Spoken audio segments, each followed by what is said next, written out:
plus? Or are you losing? Are you with us? Or are you sleeping? See, his journey inspired me to build systems of stability for people like him and for the leaders who support him. Through my own experience with burnout and my research at One Day, I further developed the Be a Plus philosophy. Yes, you and you, hey, you, yeah, all of y'all. Love plus you. It don't matter what we do, it's always a plus to you. It's always a plus to you. Hey, it's always a plus.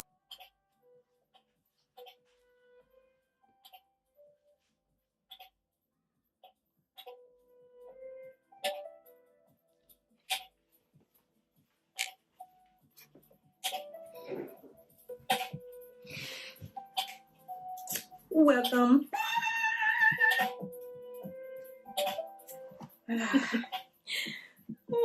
I'm trying to.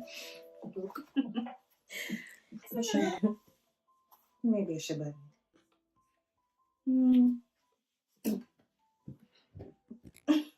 That looks like crazy. All right.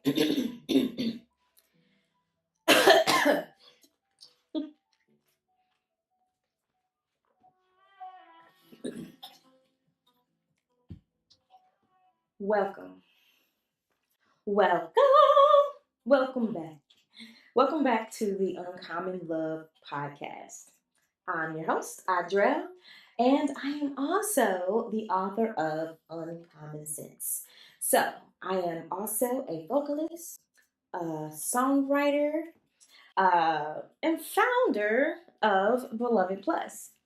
Now, after the youth took over our podcast last month, I wanted to recenter on our why and what this month. So those of you that may be new here can understand what is going on here. So, if you are watching or listening right now, chances are you've reached a point in your life where your career or your organization, the old ways of doing things simply they don't work anymore. Maybe you feel exhausted. Maybe you feel like you're performing under the weight of unmanaged expectations or carrying silent battles that nobody else in the room can see. I want to start our time together with a distinction that changed my entire life. It explains why Beloved Plus exists. And I touched on it in our first episode this year. And I'm saying it again today for the new listeners and for the people in the back. There is profound difference in explaining hope and carrying hope. Just is. For years, a lot of us are taught how to explain hope. We can quote every slogan. Shoot, we can we can put on a brave face at work. We'll scroll through all the motivational quotes or tell our families and coworkers that everything's going to be fine or everything is fine or don't tell them nothing. But inside, we might be numb. We might be wrestling with burnout or trauma or some sort of identity crisis. We are explaining hope, but we haven't actually felt it in our own life, in our bones. We haven't felt it at all. So, Beloved Plus was not birthed in a sanitized, sanctified boardroom or a theoretical exercise. It was birthed in the trenches of life, my life. It was built out of the realization that people don't need another lecture or another quick fix. They need a safe, structured space where faith, mental health, and emotional development and creative expression, all those things can come together so that they can stop merely surviving and trying to get by and start really, really living with unshakable hope. See, Jeremiah 29:11 says that, well, it's one of my favorite scriptures. It's one that many people quote. But it says, "For I know the plans I have for you, declares the Lord. Plans to prosper you and not to harm you. Plans to give hope and a future." Well, this is what he promises everyone, not just me, not just me. Hope. But how do you carry it and not just explain it or offer it like it's for someone else, but not you? How? How do you do it? Whew, man. Now, All right. before so we let's get start with deep, this outline, right? Because what into is all of going that, on into the here? heart of I'm today's supposed to be message, a business let professional, me right? just Oh, pause real let's quick tighten this up. and just do a quick reality check. If you're looking at me right now, I know what some of y'all are thinking. You might be expecting that traditional, hyper polished corporate executive sitting in a formal boardroom suit, speaking in safe Right. corporate buzzwords. Ready. No scripture, Ready for definitely my no close-up? scripture. No. I don't know. And believe me, Maybe I'm not. I've tried to present as that corporate business leader. I've tried so hard. But today I'm sitting in front of you in a bright red suit jacket paired with a graphic t-shirt. And on this shirt, for those listening, on this shirt, it says swag. But it's not just any swag, it says Jesus swag. And it stands for serve, worship, and glorify. Yeah. See, there's actually a deep personal story behind me wearing this shirt today.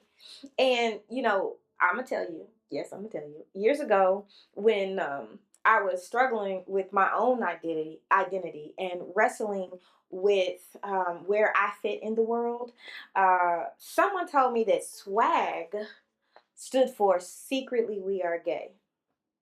And now, regardless of where you are with things or where anyone stands, the way it was said to me carried a heavy negative connotation. And it was thrown at me like a subtle, like, sting, like, ugh, okay. And it left a mark. And it made me feel like using the word swag was like something to be ashamed of. And for a long time, that memory, it carried a layer of unresolved trauma and confusion around my identity. I wrote a song about grown woman swag back in the day, and I thought it was a cool little word or whatever that people were using, and I wanted to use it, but when they said that, it hit me kind of hard because I was like confused about where I was and who I was and what that meant for me if I wore a shirt with that messaging on it. Fast forward to today. Um, you know, I was walking through a store and I saw this exact t-shirt clearly because I'm wearing it. And I saw that it said swerve, Lord, serve, worship, and glorify. And I was like, oh, neuroplasticity, thank you. And it helped me realize in that moment when I saw it that something had shifted inside of me and I had to buy it. See, in neuroscience, we talk about neuroplasticity, and that's the brain's way of incredibly rewiring itself. It's its own ability. And by using this new neural pathway in identifying with the word swag, it released me from that old trauma pattern or that old trauma memory. Buying and wearing this t-shirt is literally an act of neuroplasticity for me. It forced my brain to completely reframe that old memory and dismantle the negative connotation and replace it with the higher redeeming truth for me. I am in a place now where I am serving, worshiping, and glorifying God with my life. And I no longer have to remember that negative memory that someone made me feel about my identity at the time, right? And so this is why I say that identity and business and style go hand in hand. Think about how corporate culture is and has evolved over the years. In my early years, tattoos and piercings and bold expressions of how you dressed were just absolutely a no go. Matter of fact, you gonna wear black on that at that interview. Don't be too jazzy because that might say that you are too powerful for the people that are interviewing you. Okay. There was a standard that you had to abide by in order to even be accepted instead of immediately rejected by the way that you looked. Okay. Then over the years, time, hair, casual wear, unique self expression, all these things just became okay. It became cool. And the rigid business suits that only applied to certain traditional boxes just kind of drifted away. Now, of course, you can't go in there naked or nothing foolish like that. However, you can show a little bit of your personality when you go out for, say, a job interview or that sort of thing. And so my outfit today is no accident. While I recenter us on our what and our why, and I wear a tee with a red suit jacket or whatever that I might end up taking off because I'm hot. It fits my business goals. It actually is the exact vision of being the brand image for, say, Beloved Plus. Maybe the colors are a little bit off in regard to like our branded colors, but consecration colors or colors that can exhibit consecration to God usually are like black, white, and red, and that's a whole nother lesson. And then, the story behind the shirt or whatnot. And, we are not a cookie cutter corporate consulting firm. We are for creatives, visionaries, unique people that we are serving. And we are a faith based organization. And while we never force our faith on any clients, biblical truth is deeply underlined in every evidence based practice that we deliver. Why? Because it's it's there. It's part of our brand story. It's part of my resilient journey. And, it's just truth. So carrying hope means recognizing that healing and identity restoration never stops. It only gets better. And when you know who you are, you don't have to put on a mask to lead. You can just be yourself, tattoos and all. Because all that stuff, it really doesn't matter. To understand the why Beloved Plus exists, you have to understand the road that brought me here. Okay. So my life, I'm sure you can tell, or maybe you can't because I don't really look like what I've been through. in any capacity. My life has not been smooth. You know, it hasn't been this linear trajectory to get to this place where I'm now founder of Beloved Plus, an author. As a mother of five, I've spent the majority of my years navigating the demanding realities of single parenthood. I have walked through deep adversity. I know, how it feels to be in domestically violent relationships, um, and just experience domestic volatility. I've survived severe personal traumas, and there have been seasons where survival was the goal on my daily checklist. I felt the crushing isolation of having my identity stripped away from me. And there were times and seasons where my common sense told me, give up. Give up. There's nothing left. Common sense looks at broken circumstances and fragmented relationships and financial anxiety, and emotional exhaustion, and says, this is as good as it gets. This is all you gonna get. This is it. Protect it. Hold on for dear life, because this is all you got left. That's what common sense says. If I had relied solely on common sense, I wouldn't be standing here, or sitting here rather, talking to you today and trying to let you know what we are all about over here at Beloved Plus. During those dark valleys, God taught me a different way of thinking and living, and He introduced me to what I call uncommon sense. Okay, so uncommon sense is wisdom that operates beyond the surface level of human circumstances. It's the understanding that mental health, spiritual restoration, and emotional resilience are deeply, deeply, deeply intertwined. I wrote a book. My book is called Uncommon Sense. Okay, this book is for the mother. My ideal reader's name is Emma, according to AI. But it's for the mother, it's for the executive, it's for the young creator, it's for the leader who has weathered storms, and this person is asking, why? How? How do I rebuild from here? And when I say that it's for the young creator, I don't necessarily go into extreme detail where any parent might be like, oh, I don't want my child reading that.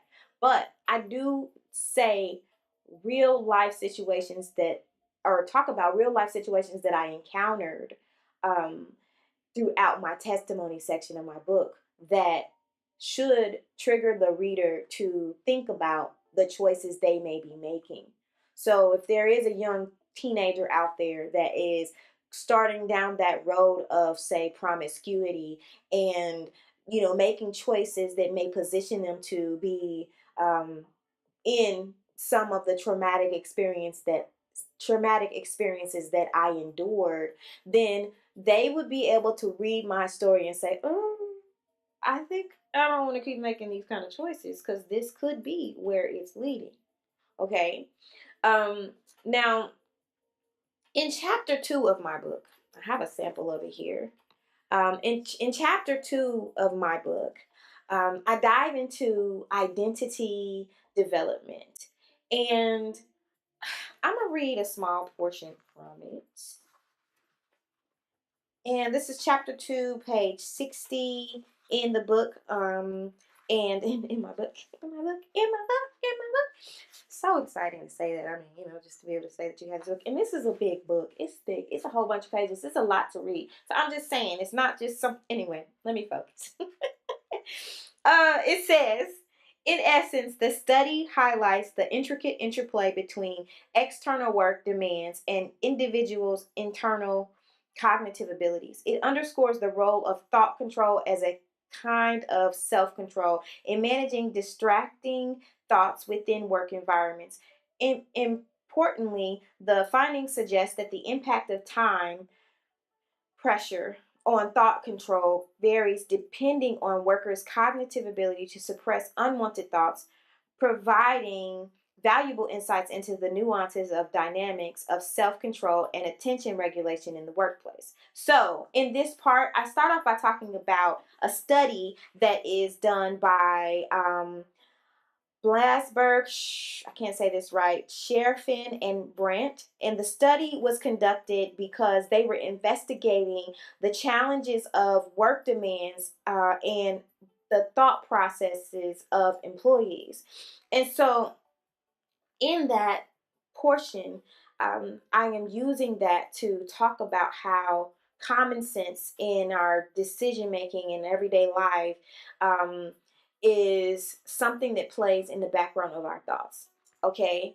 And it goes on and goes on and goes on, right? But what I want to address here is that when we go through domestic hardships, when we are faced with traumas and different things that we may be enduring at home, it impacts the way we think about ourselves, no matter what environment we are in, whether it be at work or at church or at home even.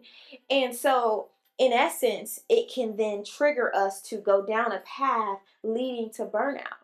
You know, the first thing you lose isn't your talent. It isn't your ability to go and perform somewhere. It is actually gradually your identity, because you define yourself by the roles that you play. You define yourself by, oh, I'm the problem solver. Oh, I'm the caretaker. Oh, I'm the worker. Oh, I'm the provider. Oh, I'm the mother. Oh, I'm the put your title there. That's the title that people define themselves by.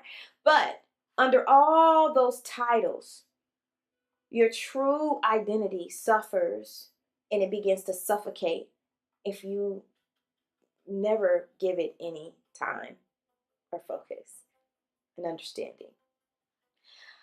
So, out of my journey through domestic survival, addiction, recovery, and the loss of my brother Tyree, whose creative legacy pushed me to stop just talking about my dreams and actually build them. You know, because of the loss that I had of my brother and where I was in my identity and understanding healing and everything, the blueprint of Beloved Plus was formed. Okay. So what is our mission? What do we do? Why do we do it, right? At Beloved Plus, our mission is rooted in the truth that human beings cannot survive on willpower or common sense alone. True stability requires a holistic ecosystem where faith, mental health, emotional development, and creative expression work in harmony to renew the whole person. Everything we build connects between these two foundational scriptures. 3 John 1:2, which is beloved. I pray that you may prosper in all things and be in health just as your soul prospers. But what? What does that even mean? Okay? What does that even mean? All right? Well, it means that our mission is built on this exact word, beloved. We are loved. We are loved. And God desires total prosperity for you, not just for your financial success or your career success, but your soul. Your soul. Everything that is you, he wants to prosper. If your mind and emotional well-being, emotional health, and your spirit are broken down, then no external success will feel complete. You know how they say, money won't buy you happiness? That's why they say that. The other one is 1 John 1:7, and it says, "But we walk in the light, and as he is in the light, we have fellowship with one another. And the blood of Jesus Christ, his son, cleanses us from all sin. Woo! How you gonna say that in business, right? Well, walking in the light means just that. Coming out of isolation and hiding and secrecy and sin, so to speak, and bringing each other out of that place. You know, I mean, people think of the word sin and they think of things like, what the church defines as sin, but loving yourself enough to care about how you talk and treat yourself is a form of self rejection. So, that in itself is quote unquote a sin. And we want to free you from that. I mean, we want to do it together. We want to make sure that we bring our real struggles into God's light and into a safe community, a safe space where spiritual cleansing and emotional restoration happen. Okay? And we can start at a nice corporate, comfortable level, but when you really dig down to a person's soul and you really focus on that one-on-one development that is needed, it's gonna get deep, y'all. It's gonna get deep. And we can look into what you actually believe and determine what you need to come to terms with your true whole identity while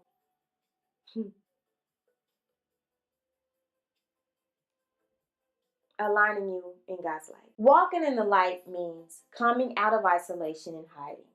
When we bring our real struggles into God's light and into a safe community, spiritual cleansing and emotional restoration happen. How do we fulfill this mission? It is big. It is big. This mission is big, okay? And let me tell you. Let me tell you how we fulfill it. To fulfill the mission, we, all those that work with me, synthesize their lived experiences, but me specifically, I synthesize my personal lived experiences, my social work expertise, and my faith to empower individuals and leaders within organizations through workshops and coaching to transition from merely surviving to carrying unshakable hope. We are guided by a philosophy of being a plus. What's that? What is being a plus? You tell me. Do you know? No. All right. So, what is being a plus? Being a plus is adding value wherever you go. Okay. We built our philosophy on 3 essential pillars. You've probably heard me talk about these before: publishing, production, and people. So publishing is helping people reclaim their narratives while telling their stories, either written or audibly, and publishing those.